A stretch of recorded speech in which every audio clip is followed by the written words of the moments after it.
안녕하세요. 저는 70세이고 현재 임대업으로 먹고 살고 있습니다. 부모님 밑에서 외아들로 살아가다 젊을 적 벌어놓은 돈으로 부동산 투자에 성공한 삶이어서 부러움을 사기도 했습니다. 돈 벌다 혼기를 놓쳐 40살 넘게 노총각으로 지내다가 지인에게 소개받은 맘씨 고운 여자와 결혼을 하고 아들 한 명을 보았네요. 제가 혼자 자라 많은 자식들을 보길 바랬지만 그것도 팔자에 있어야 가능한 거겠더라고요. 제 외아들은 기특하게도 어렸을 적부터 속 한 번 썩이지 않고 서울에 내놓으라 하는 대학에 떡하니 합격했고 원하는 대기업에 입사해 제 능력을 한참 펼쳤습니다. 그리고 그곳에서 사내연애로 만난 3살 연상인 여자와 결혼을 하겠다고 저절로 앞에 데려왔습니다. 지어머니처럼 순하고 착한 여자를 데려왔음 좋았을 걸 꽤나 반반한 외모이기는 했으나 어딘가 모르게 드세 보이는 예비 며느리가 맘에 걸리더군요. 아들은 뭐가 올린 듯 콩깍지가 쓰였는지 계속 여자친구가 좋다 하니 자식이기는 부모 없다고 결국 아들을 위해 결혼을 허락하게 되었고 예비 며느리가 될 아이는 어느새 혼자 임신까지 한 채 배불렀어 결혼식장에 들어갔습니다. 사실 예비 며느리는 어렸을 적 부모가 이혼해서 엄마는 바람나서 도망갔고 아빠 밑에서 동생과 함께 같이 살았다고 합니다. 뭐 그런 가정에 편견이 있는 건 아니었지만 그래도 기왕이면 다몽치마라고 귀하게 큰 내 자식이 여느 사람 못지않게 화목하게 자란 여자를 아내로 맞이하면 좋겠다는 욕심은 있었어요. 실제로 아들에게 여러 좋은 혼자 자리안 가득 들어온 것도 사실이었고요. 하지만 그것도 혼자 임신까지 해서 아들을 꽉 붙들어 놓은 며느리는 귀엽고 옆자리를 차지하고야 말았고 저희는 그 아이를 가족으로 맞았습니다. 달갑진 않았으나 아들이 사랑하는 여자였으니 며느리의 장점을 보고 자아 노력하며 마음을 달랬네요. 며느리는 스스로 쟁취하고 도전하고 이뤄내고 그 각박하고 어려운 상황에서도 보다 나은 환경에서 살고자 악착같이 공부해서 괜찮은 대학 나와 장학금으로 공부해 아들과 같은 회사에 입사했습니다. 번 돈으로 제 아버지의 병원비 대고 동생 공부까지 시키고서 지분 투자금까지 척척 마련하니 참으로 똑 부러지고 생활력 강한 장점이 있는 아이더군요. 시부모에게도 살뜰하게 자라니 딱히 흠잡을 것도 없던 터였네요. 뭐 사람이 항상 완벽할 수만은 없으니 전 며느리를 맞아들이기로 하고 아들과 행복하기를 바랬습니다. 그러던 중 살면서 저는 인생이 최대 불행한 일을 겪어야 했습니다. 그날은 아내가 임신한 며느리 힘들다며 손수 만든 반찬을 애들 떼에 가져다 주었던 날이었어요. 아들이 엄마를 저희 집으로 다시 데려다주는 데서 일어나 버리고 말았습니다. 역주행하는 음주 차량을 미처 못 보고 아들은 그대로 박아버렸고 그야말로 처참한 상태에서 음주 운전자를 비롯한 저희 아들 제 아내까지 저 세상으로 가고 말았어요. 소식을 들은 뒤 정신을 도저히 차릴 수가 없겠더라고요. 세상에 말도 안 돼. 늙음하게 여행이나 잘 다니자며 행복하게 살길 바랬던 착했던 제 아내와 제 목숨과도 같던 제 아들 녀석이 저만 두고 세상을 등져버렸다는 소식이 저 혼자 이 남은 세상 살면 뭐 하나 싶어 나쁜 생각마저 들었습니다만 며느리가 곁에서 힘을 주었습니다. 아버님 그러시지 마세요. 어머님이랑 그이 잘못된 건 너무나 안타깝지만 산 사람은 살아야죠. 제가 부족하지만 더 잘할게요. 이제 제 뱃속에 아기도 태어날 테고 그렇게 저희 가족 다시 한번 잘 살아요 하며 자신의 배를 어루만지는 며느리. 따지고 보면 제 처지보다 며느리 처지가 더 가여울 법인데 노인네가 앞길 창창한 청산과 부된 며느리를 위로해주지는 못할 망정 이런 약한 모습을 보이니 차마 부끄러운 면이 서질 않더라고요.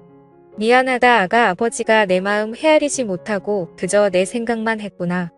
내 뱃속에 태어날 우리 손주도 있는데 내 말대로 산 사람은 살아야 하는 게 맞구나.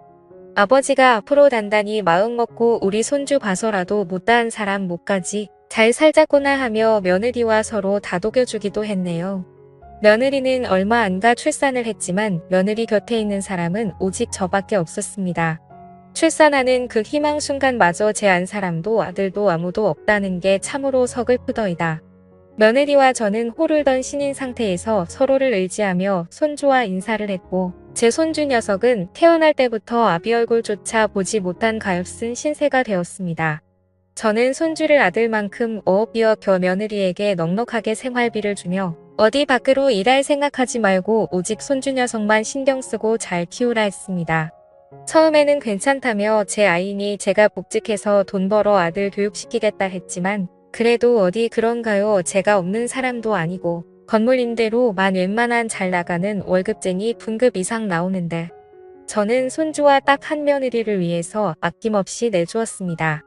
그렇게 6여년이라는 시간이 흘렀고 연애 때와 마찬가지로 며느리와 가까이 있는 곳에 다 자란 손주 재롱 보면서 저는 가는 세월 붙잡지도 못한 채 나이만 먹어가고 있었습니다.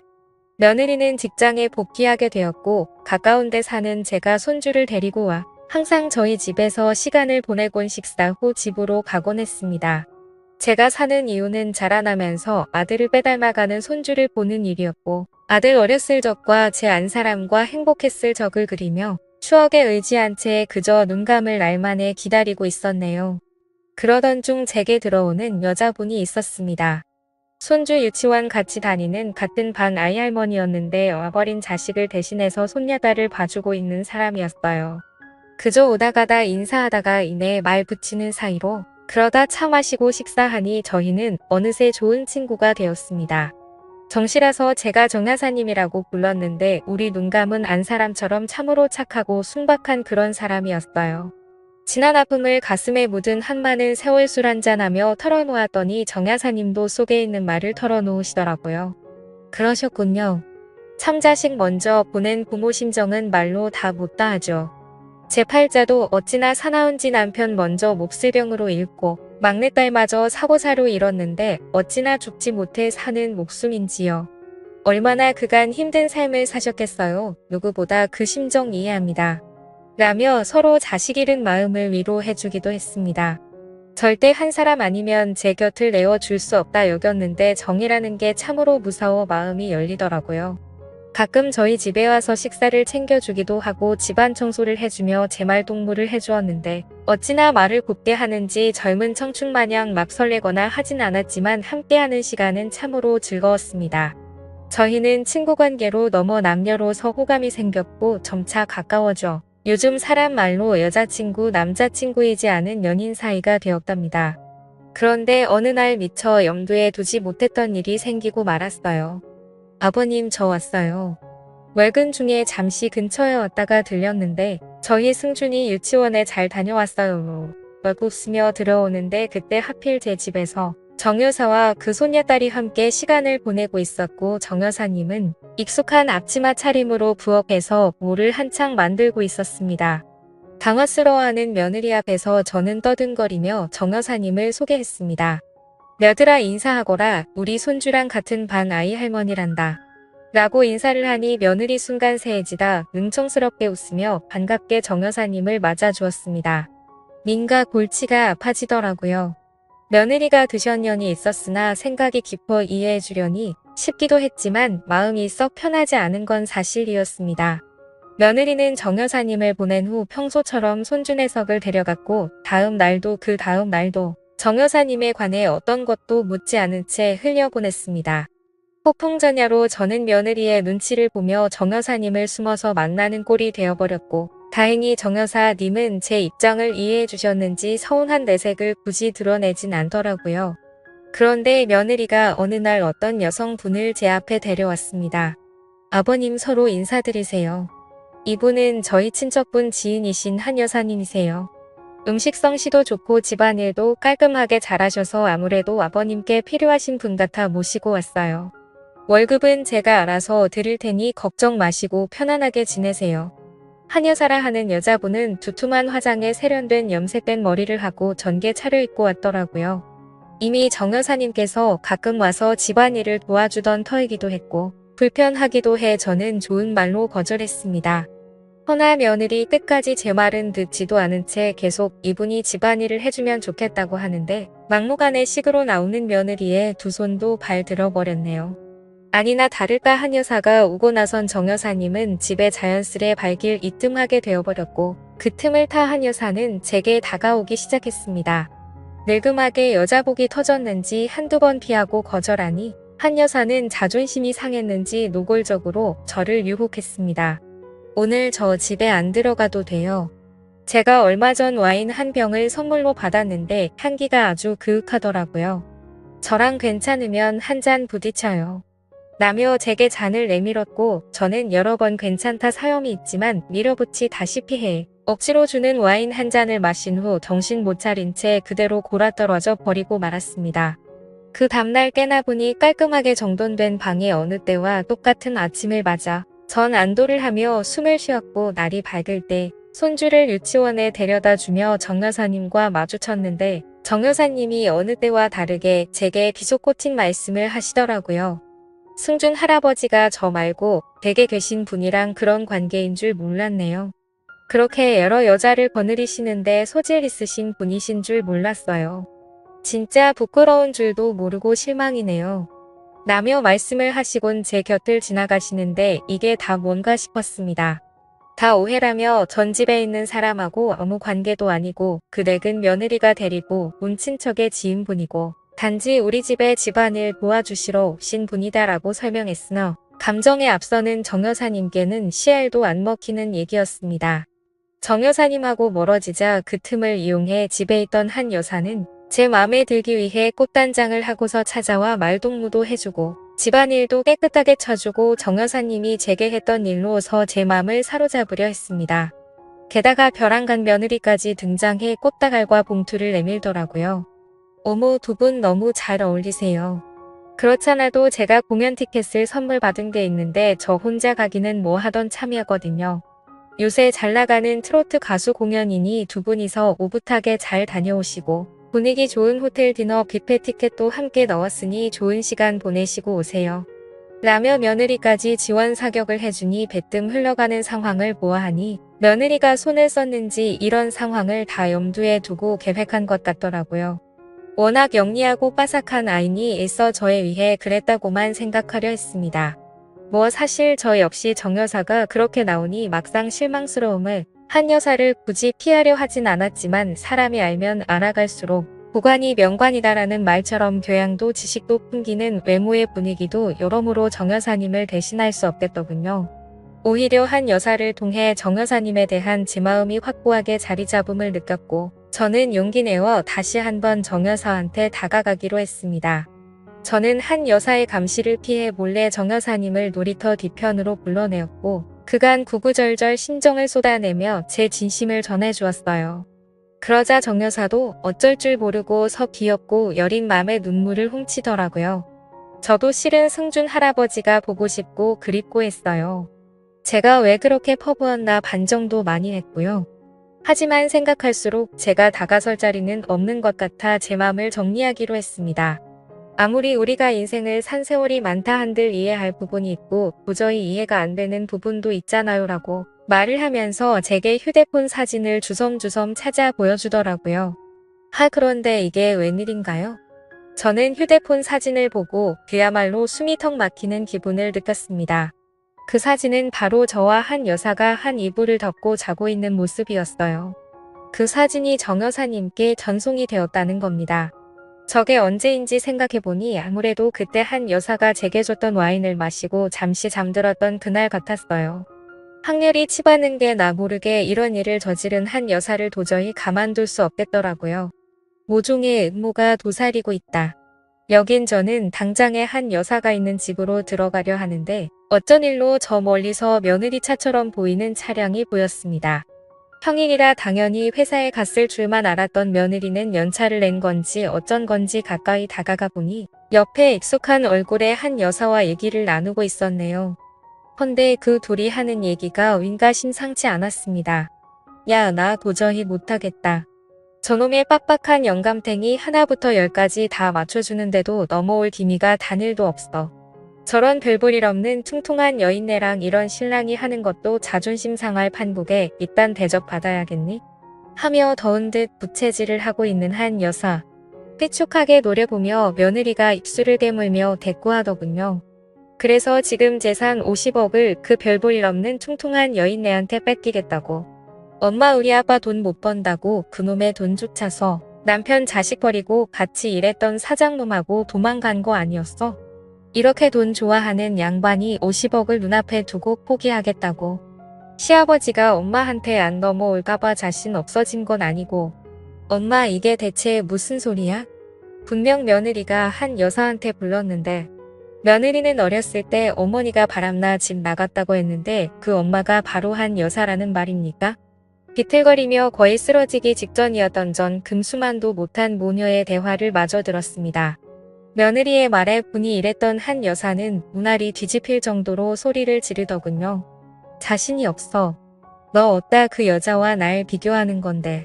나의 사람 취급도 안 했던 네가 재산 상속 때문에 날 내 시아버지 옆자리에 심어놓으려는 주식검은 속내 뻔히 아는데 네가 나한테 이따위로 나와도 돼. 아쉬운 게 누군데. 서로 아쉽지 않아.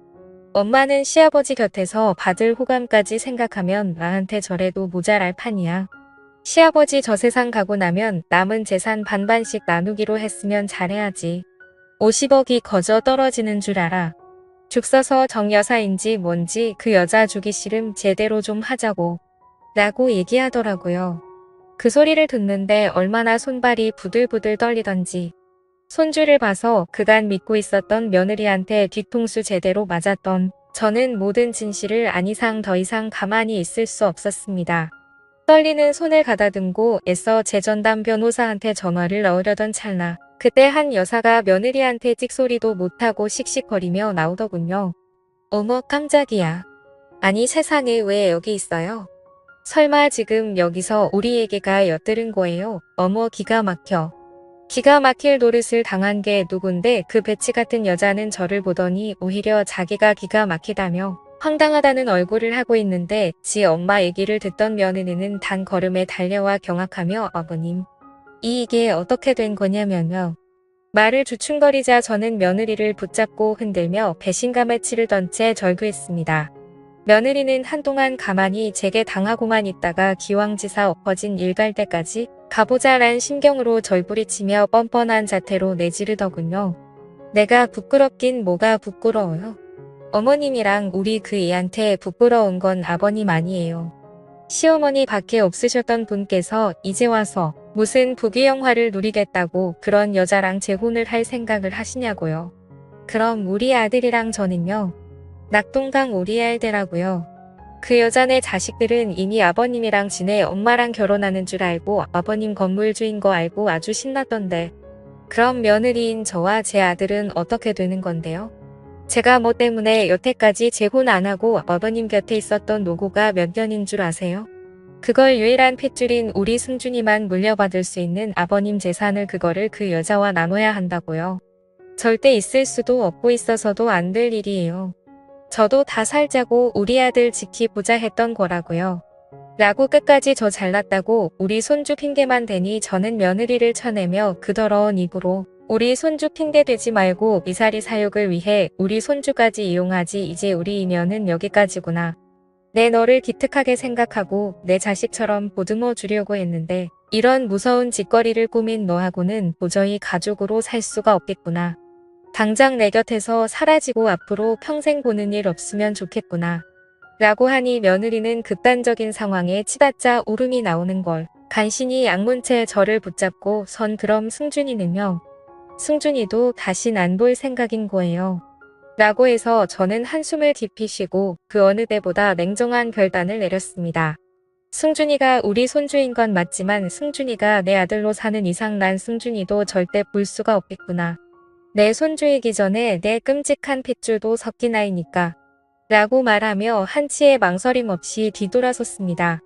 며느리는 그제서야 제 진심을 깨닫고는 그 와중에 잘못을 반성하기는커녕 저를 붙잡으며 울고불고 온갖 원망을 하며 독한 원성으로 시작했고 심지어 저를 향한 막말이나 저주도 서슴지 않았습니다. 초한 며느리를 보자니 남아있던 정마저 떨어져 관계는 파국으로 치닫게 되었습니다. 믿는 도끼에 발등 찍힌 저는 사람이 무서워져 더 이상 사람을 만날 수가 없는 지경에 이르렀고 심지어 미래를 함께하고팠던 정여사마저 믿을 수가 없어 모든 인간관계를 정리한 채 살아나가고 있습니다. 그게 벌써 2년째이네요. 가끔 며느리와 손주가 곁에 있었던 지난 세월이 그리울 때가 떠오릅니다. 이렇게 된 건 다 누구의 잘못인 걸까요? 제가 뒤늦게 정여사와 만나 재혼하려는 게 그렇게 큰 문제였던 걸까요? 며느리가 그런 천인공노할 일을 저지를 만큼 만약 그렇다면 시간을 돌이키고 싶네요. 아무 일도 일어나지 않았을 때로 돌이키고 싶습니다. 오늘따라 먼저 떠난 아들과 제 아내가 참 그립습니다. 어쩌면 다시 만나지 못할 귀여운 손주 녀석도요. 어서 이 끔찍한 운명이 끝나길 바라며 괴로움을 털어놓고자 사연을 보내봅니다. 감사합니다.